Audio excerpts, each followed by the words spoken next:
नमस्कार दोस्तों, आज मैं आपसे एक ऐसा सच साझा करने आया हूं जो हम सभी के जीवन को बदल सकता है। हम में से कितने लोग ऐसा सोचते हैं कि सही समय आएगा, तब मैं ये करूंगा, तब मैं अपने सपने पूरे करूंगा। लेकिन क्या आपने कभी सोचा है कि वो सही समय कब आएगा?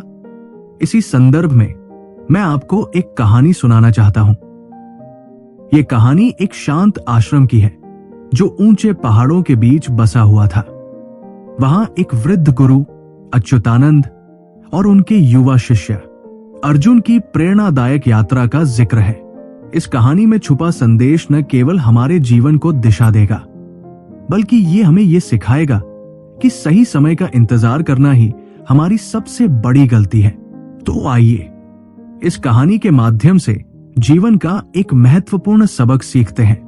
एक शांत आश्रम जो ऊंचे पहाड़ों के बीच बसा हुआ था, वहां एक वृद्ध गुरु रहते थे जिनका नाम अच्युतानंद था। उनकी बुद्धिमत्ता दूर दूर तक प्रसिद्ध थी और विद्यार्थी लंबी दूरियों से उनके पास ज्ञान प्राप्त करने आते थे। इन्हीं विद्यार्थियों में एक युवा और उत्साही शिष्य था जिसका नाम अर्जुन था।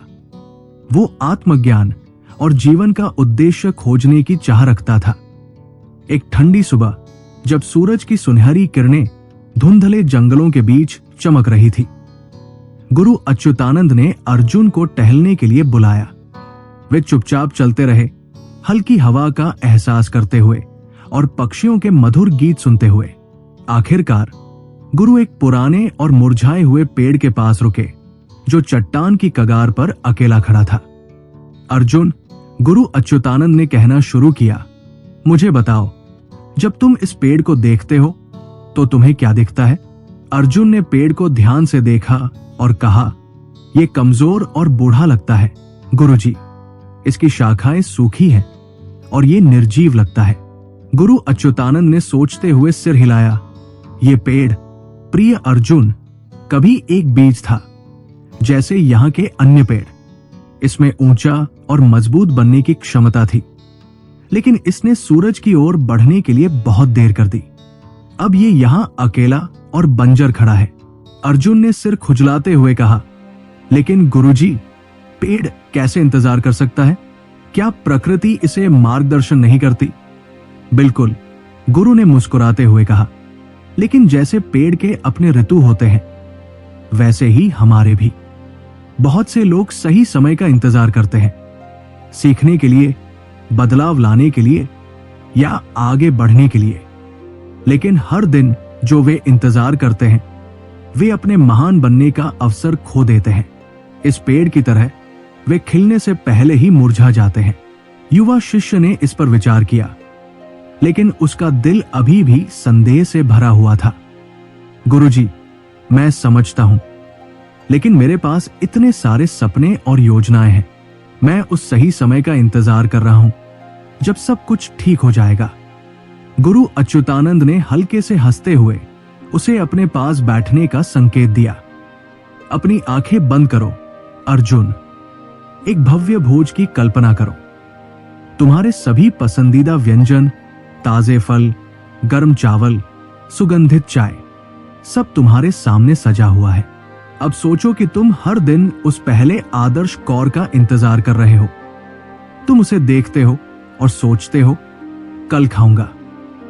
और जैसे जैसे तुम इंतजार करते हो, खाना ठंडा हो जाता है, बासी हो जाता है और अंततः खराब हो जाता है।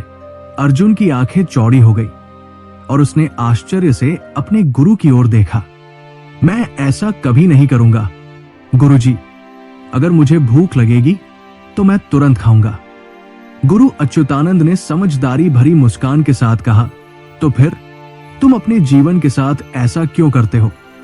प्रिय शिष्य, जीवन वही भोज है। तुम्हारे सपने, तुम्हारे लक्ष्य, तुम्हारी संभावनाएं, ये सब तुम्हारे सामने सजे हुए हैं। लेकिन तुम इंतजार कर रहे हो, कल के लिए आशा कर रहे हो। लेकिन कल की कोई गारंटी नहीं है और हमारे पास सच में केवल आज ही है। उस पल अर्जुन ने अपने गुरु के शब्दों की सच्चाई को गहराई से महसूस किया। उसे समझ आया कि वो एक भ्रम को पकड़े हुए था। एक आदर्श भविष्य का इंतजार कर रहा था, जो शायद कभी नहीं आता। उसने अपने गुरु को गहरी श्रद्धा से झुककर प्रणाम किया। धन्यवाद गुरुजी, उसने धीरे से कहा। उसकी आवाज में नई दृढ़ता झलक रही थी। अब मैं समझ गया। मैं आज ही शुरू करूंगा। मैं अपनी यात्रा शुरू करूंगा, भले ही ये छोटे कदमों से ही क्यों न हो, बजाय इसके कि बेहतर कल का इंतजार करो। गुरु अच्युतानंद ने अर्जुन के कंधे पर स्नेहपूर्वक हाथ रखा। आगे बढ़ो अर्जुन, और याद रखो, आज उठाया गया हर कदम संकोच पर एक जीत है। एक जीत जो तुम्हें महानता के रास्ते पर ले जाती है। उस दिन के बाद अर्जुन ने अपने सपनों को एक नए उत्साह के साथ अपनाया। उसने रोज छोटे छोटे कदम उठाए, ये जानते हुए कि हर प्रयास, चाहे कितना भी छोटा हो, उसे उस व्यक्ति के करीब ले जा रहा है जो वो बनने के लिए बना था। सालों बाद अर्जुन खुद एक महान गुरु बन गया। उसने अपने शिष्यों को सिखाया कि आज से शुरुआत करना ही सच्चा ज्ञान है, क्योंकि वो कल जो हम चाहते हैं वो कभी नहीं आता। आश्रम जीवन और हंसी से भर गया, और ये सब एक साधारण लेकिन गहन सबक के कारण हुआ। कोई कल नहीं है, आज से शुरू करो।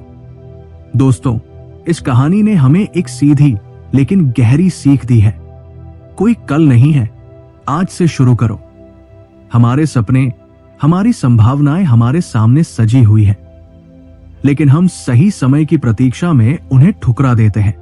याद रखें, कल की कोई गारंटी नहीं है, हमारे पास सिर्फ आज है। तो क्या आप अपनी जिंदगी के उस बोझ को ठंडा और बर्बाद होने देंगे, या आज ही से छोटे छोटे कदम उठाकर अपने सपनों को पूरा करेंगे? मुझे विश्वास है कि आप में से हर कोई आज से शुरुआत करेगा, क्योंकि हर कदम, चाहे छोटा ही क्यों न हो, संकोच पर जीत है और आपको महानता की ओर ले जाता है। तो चलिए एक नया अध्याय शुरू करते हैं, एक नई दिशा में बढ़ते हैं। धन्यवाद। ऐसी और मोटिवेशनल वीडियोस देखने के लिए हमारे चैनल को सब्सक्राइब करें। Thank you.